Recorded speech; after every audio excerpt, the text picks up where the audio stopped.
When we consider leadership, it's often those with narcissistic tendencies who rise to the top. Narcissistic individuals are naturally drawn to positions of power as they crave control and adoration. Unlike others who might shy away from leadership, preferring to remain in the background or simply content with their current roles, narcissists actively seek out positions where they can dominate, be seen, and receive praise. The desire to lead is not about serving others for them, it's about inflating their own sense of self-importance. This desire to be in charge, however, doesn't come with an intrinsic understanding of what true leadership entails. For narcissists, leadership isn't about empathy, self-awareness, or the well-being of the people they lead. Instead, it revolves around one central question: how can I make myself bigger? The very nature of their leadership style is often self-serving. Decisions aren't made with the intent to benefit the group or organization, but rather to reinforce their own status and ego. In this way, leadership becomes less about guiding others and more about feeding their own need for validation. When narcissistic individuals take the helm, it often leads to challenges, sometimes even disasters. Their leadership becomes a reflection of their insecurities and need for constant external affirmation. As a result, their actions are driven by what will benefit them rather than what will benefit the team, company, or society at large. This self-centered approach can have devastating consequences, particularly when it undermines the trust, morale, and cooperation that are essential for effective leadership.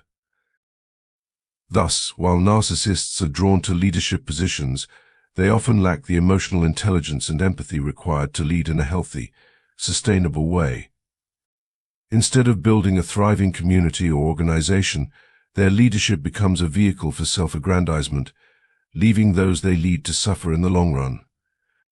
The real danger lies not in their ambition, but in their inability to separate personal gain from the responsibility of leadership, a combination that can ultimately lead to a toxic, dysfunctional environment. Throughout history, narcissists have never been a rare breed. In fact, they've often been the ones who left their mark on the world, dominating the pages of history books. Ordinary individuals don't typically get remembered by history because they lack the extraordinary actions that shape it. Narcissists, however, tend to thrive in environments where power, control, and domination are key. Their need to be in charge, to lead, is almost innate. Whether in politics, business, or any other field, narcissistic personalities are consistently overrepresented in leadership positions. But this dynamic narcissism combined with power often proves disastrous, especially when such individuals gain access to critical decisions or even nuclear codes. It's terrifying to think about a country being led by narcissists, yet this has been a recurring pattern throughout history. The reason narcissists so often rise to power is their sheer magnetism and ability to draw people in. Charismatic to the core, they have a unique way of captivating their audiences. A narcissistic leader exudes a kind of confidence that is almost hypnotic. Despite being driven by deep-seated insecurity, they project an image of certainty and assurance akin to a carnival barker promising the greatest show on earth. People are often caught in the web of this magnetic allure, eager to believe that they are witnessing something truly exceptional. In contrast to the humble leader who may admit to uncertainty, the narcissist never doubts their own greatness. This overpowering self-assurance is one of the reasons they can capture the attention of so many. They have an uncanny ability to read the room, to understand the emotions and desires of others, which is why they excel in social settings. It's a skill that makes them incredibly effective salespeople, convincing people to buy into their ideas, often with little regard for the consequences. Narcissists combine their charm and social savvy with an unsettling lack of empathy. Their entitlement and need for dominance allow them to manipulate situations to their advantage.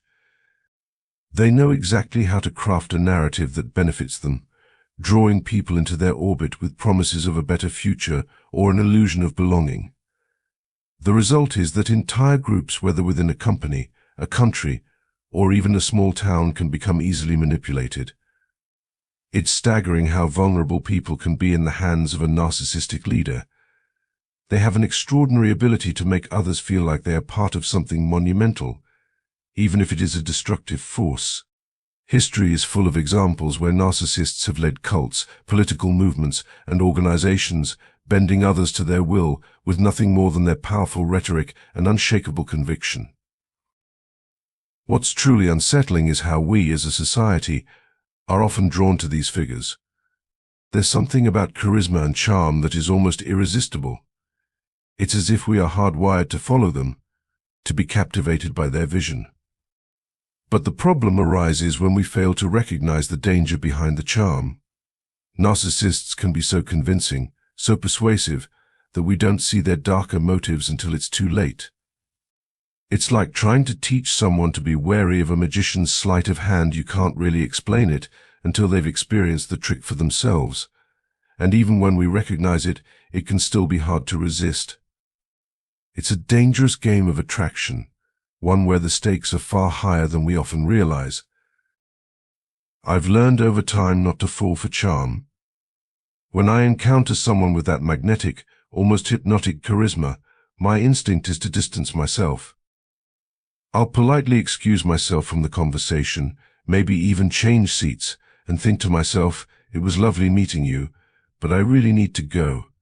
There's something about it that feels off to me. I can't quite put my finger on why, but I tend to shy away from that kind of energy. It's not that I don't appreciate the warmth or allure these individuals might radiate, rather, I'm acutely aware of the direction these interactions often take. They feel like a game, one where I'm simply not interested in participating. Sure, there's a chance I've missed out on some genuinely delightful, charismatic people, but I'm willing to take that risk to avoid the inevitable outcome. It's a strange feeling, yet it feels more like self-preservation than anything else. This brings me to something else that often crosses my mind, and something we rarely discuss: the idea of narcissism in friendships. We talk a lot about narcissism in the context of romantic relationships, but the dynamic of being close friends with a narcissist is something that goes largely unaddressed. The impact of having a narcissistic friend can be profound, and it doesn't just end with a romantic partner. Friendships, after all, are powerful spaces in our lives. For many, especially those who aren't in serious romantic relationships, friendships become the core of their social existence. Younger people today, in particular, seem to view their friends as central to their emotional world, often more so than past generations who were more likely to rely on intimate partnerships as their primary source of emotional support. In this way, friendships have become formative, especially during emerging adulthood. A friend can shape who you are in ways that even family or a romantic partner might not. This is where narcissism can have its insidious effect. Narcissistic friendships can be just as damaging as romantic ones, though they often operate in more subtle, less obvious ways. The tricky part is that we often form these friendships at an early age. Our personalities continue to develop until around age 25, so what might have seemed like harmless adolescent behavior, maybe a little selfishness, a bit of self-centeredness, can evolve into something much more toxic as we get older. What once was just youthful indiscretion might reveal itself as a more entrenched pattern of behavior. The real challenge comes in reconciling these changes. We might have known someone since high school, and there's a nostalgic connection to the roots of that friendship, a sentimental tie to the person they used to be. But as they grow more and more self-absorbed, the cracks in that bond start to show, and it becomes harder to ignore the toll their behavior takes on us. The truth is, when we choose our friends, we rarely think about how their personalities might change over time, or how their flaws might become more pronounced as we grow older. Sometimes we hold on to these relationships out of familiarity or nostalgia, even as they begin to drain us emotionally. We don't always recognize how a friend's narcissism can subtly affect our self-esteem, our sense of balance, or our mental health. Friendships should be a source of support and mutual respect, but with a narcissistic friend, you may find yourself constantly giving while receiving little in return. The longer you stay in this kind of dynamic, the more you might feel like you're just a pawn in their emotional game. And yet, Breaking away from such relationships can be incredibly difficult, especially when you're emotionally invested in the history you share with that person. Ultimately, it's important to recognize that our social environments shape us profoundly. Whether it's a romantic partner or a friend, the people we surround ourselves with play a significant role in our emotional and psychological development. And while it's impossible to predict how anyone will evolve, we must remain vigilant in protecting ourselves from toxic influences, especially when those influences come disguised as friendship. Narcissistic friendships can be surprisingly devastating, often leaving us with emotional scars that are just as deep as those caused by toxic romantic relationships. While we tend to recognize the harm of narcissism in intimate relationships, it's harder to identify and address the same behaviors in our friendships. The betrayal of trust, the erosion of self-confidence, and the lingering feeling of having been played by someone we considered a close friend can be extremely painful. People often feel foolish for not seeing the signs sooner, especially when it involves someone they've known for years. In fact, the damage caused by narcissistic friendships can be just as significant as the damage we experience in any narcissistic relationship, perhaps even more so because of the length of time and emotional investment involved. What makes it even more difficult is the emotional complexity of long-standing friendships. Take, for example, a friendship that has spanned decades. The bond is not just one of mutual affection, but also of history and shared experiences. This sense of loyalty can cloud our judgment and make it much harder to walk away from such a relationship, even when we see the toxic behaviors emerging. In many cases, we stay loyal because the friend has been there for us through key moments in our lives, watching us grow up and sharing milestones with us. The connection feels almost familial. It's as if there's a shared history that binds you together, making it seem unthinkable to cut ties, even when the relationship becomes one-sided and emotionally draining. Compare this to a newer intimate relationship, where the emotional attachment might not be as deeply entrenched. A few months in, it may be easier to recognize that things aren't working and decide to walk away. But when it comes to a childhood friend who has been with us for a large part of our lives, the bond feels different.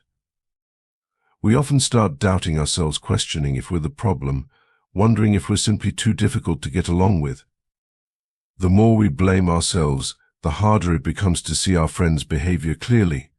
We start to question our own perceptions, even when we know deep down that something isn't right.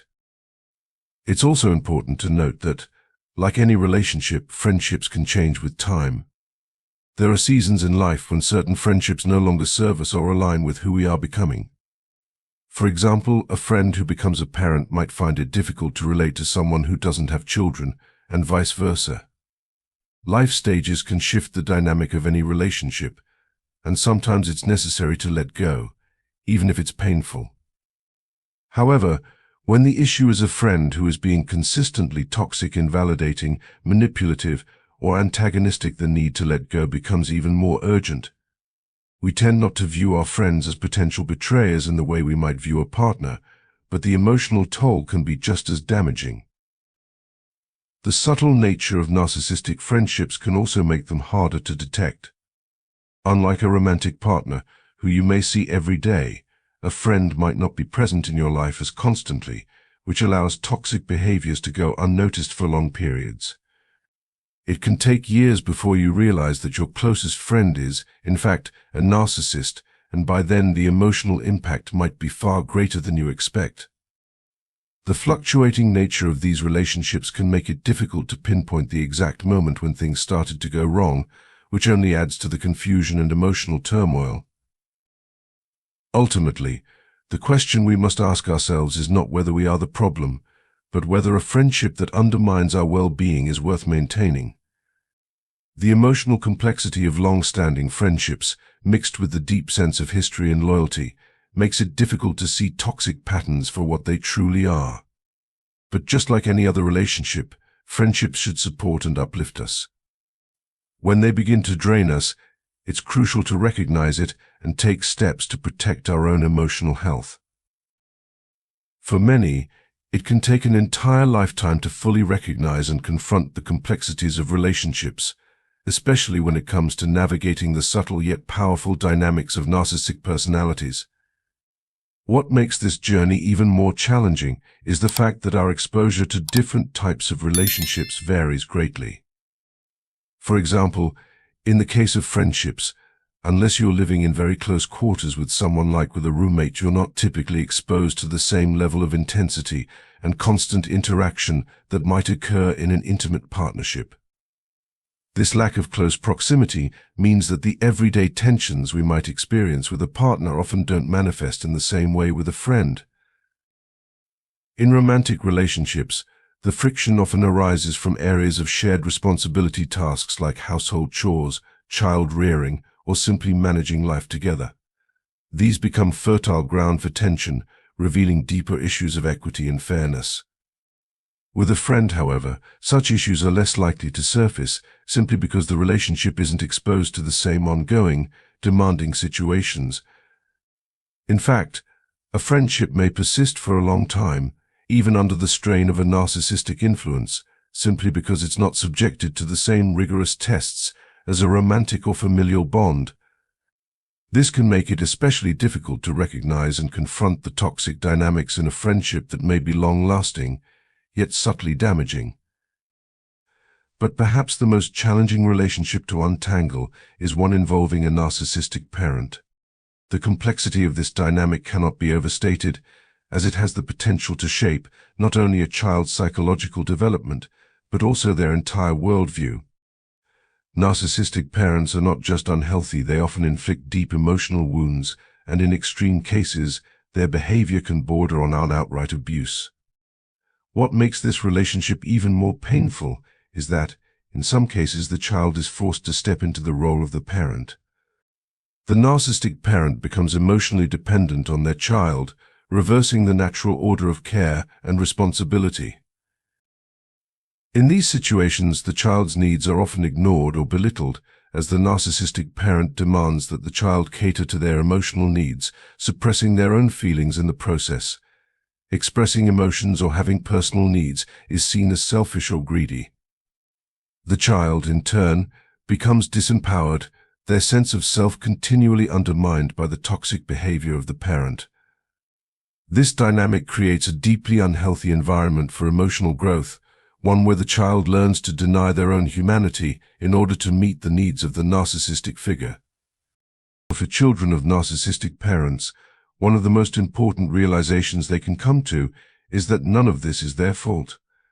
They didn't choose their parent in a sense. It's like drawing the short straw in the karmic lottery. They simply happen to be born into a situation where the adult they should have been able to depend on is incapable of providing the emotional support or guidance that they need.